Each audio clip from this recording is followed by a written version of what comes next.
ষষ্ঠ। রহমানির রহিম।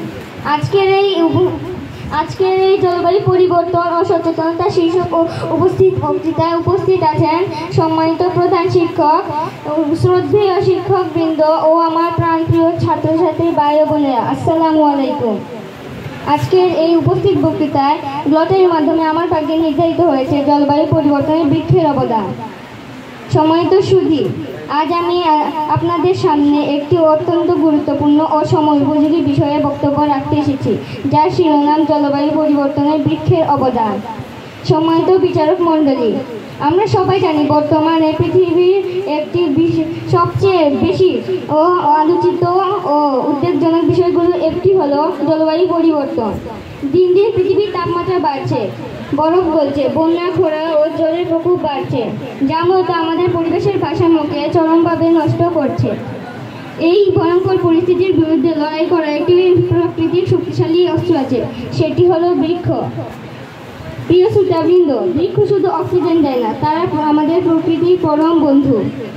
একটি গাছ তার পুরো জীবনকালে কয়েক হাজার কেজি কার্বন ডাই অক্সাইড শোষণ করে আমাদের দেয় বিশুদ্ধ অক্সিজেন। গাছপালা কার্বন শোষণের মাধ্যমে বায়ুমণ্ডলে গ্রিনহাউস গ্যাসের পরিমাণ কমিয়ে জলবায়ু পরিবর্তনকে নিয়ন্ত্রণ করে।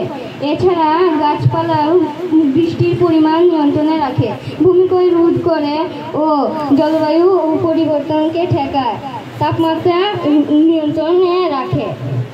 শহরে যদি প্রচুর পরিমাণে গাছ থাকে তাহলে উরবান হিট আইল্যান্ড ইফেক্ট কমে যায়, অর্থাৎ শহরের গরম কমে।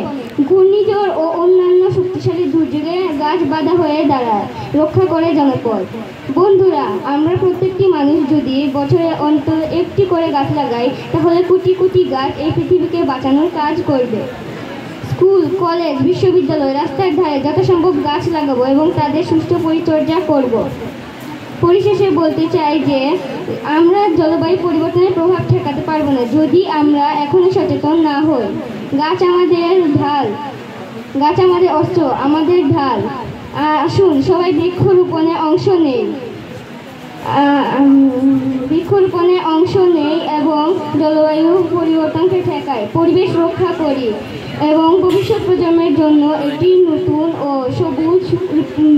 সবুজ পৃথিবী উপহার দেই। ধন্যবাদ। আসসালামু আলাইকুম।